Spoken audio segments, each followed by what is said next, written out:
సనత్ నగర్లో కట్టిన టిమ్స్ దవాఖానా జూన్ నెలలో సురువు చేయాలని షెయి సర్కారు చూస్తున్నదట.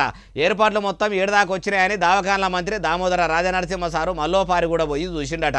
మరి పనులు మొత్తం ఒడిచిపోయినాయా, ఎప్పుడు కొలాయిస్తారంటే మనం కూడా పోయి చూద్దాం పని. మొన్ననే మిషన్లను మొత్తం ట్రయల్ రన్ కూడా పెట్టి చెకింగ్ చేసిర్రు. ఇప్పుడు బ్లాకులు మొత్తం బరాబర్ అయినాయా, ఏర్పాట్లు మంచిగానే ఉన్నాయా అని ఇట్లా కలెదిరిగి దవాఖానాను మొత్తం చూసుకుంటా ఈయన చించు మూల మూల కలెదిరిగిండట. మంత్రి సారు మంచిగానే చూసిండట.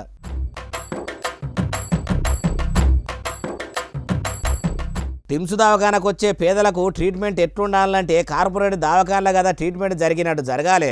డాక్టర్లు మంచిగా పరీక్షలు చేసి వాళ్ళ రోగం ఏందో కూడా చెప్పుకుంటా తగ్గేటట్టు మందులు కూడా ఇయ్యాలని ఆఫీసర్లకు ఆర్డర్లేసిండట. టిమ్స్ దవాఖానను జూన్ నెలలో కొలాయించే పని పెట్టుకోవాలి, కామన్ పబ్లిక్ అందుబాటులోకి తీసుకురావాలి. మన దవాఖానలో డాక్టర్లు అందించే సేవలు చూసి ఎప్పటికీ ప్రైవేట్ దవాఖానలకు పోయేటోళ్ళు కూడా వచ్చి టిమ్స్ దవాఖాన కాడ లైన్లు కట్టాలన్నంత రేంజ్లో అనుకొచ్చిండట. అయ్యా దవాఖానల మంత్రి దామోదర రాజనరసింహ సారు పేరుకు ఆసుపత్రిని కొలాయిస్తామన్నాడు కాదు, ఇప్పుడన్నా ఇగురంతో 24 గంటలు కరెంటు ఉండేటట్టు ఏర్పాట్లు చెయ్యండ్రి. యాళ్లకు డాక్టర్లు అందుబాటులో ఉండేటట్టు ఇగురం చెయ్యండ్రి. సూది మందులకు కొరత లేకుండా చూడండి. మీ ప్రజలొచ్చే దవాఖానను మీరే మంచిగా నడిపేటట్టు చెయ్యండ్రి అంటుర్రు ఈ ముచ్చటిన్నోళ్ళు.